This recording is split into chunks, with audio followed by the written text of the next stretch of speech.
क्या आप जानते हैं एक सिगरेट से कितनी जिंदगी कम हो जाती है। मैंने एक दफ़ा एक आदमी को हॉस्पिटल में देखा। सांस बहुत तेज चल रही थी और बोलने की हिम्मत भी नहीं हो रही थी। डॉक्टर ने कहा, अगर पहले रुक जाते आज यहाँ ना होते। स्मोकिंग सिर्फ आदमी को नहीं, उसके घर, बच्चों और फ्यूचर को मार देती है।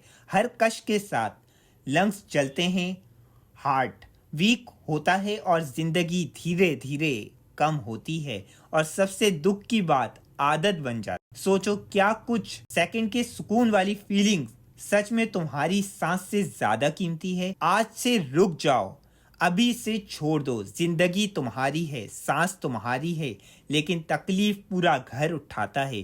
स्मोकिंग छोड़ना मुश्किल है लेकिन नामुमकिन नहीं। दुआ, हिम्मत और एक अच्छा इरादा सब कुछ बदल सकता है। सांस का हर लम्हा अमानत है, इसे जाया मत करो। सांस का हर लम्हा अमानत है, इसे जाया मत करो। धुआं छोड़ देता है सब कुछ, खुद को बर्बाद मत करो। धुआं छोड़ देता है सब कुछ, खुद को बर्बाद मत करो।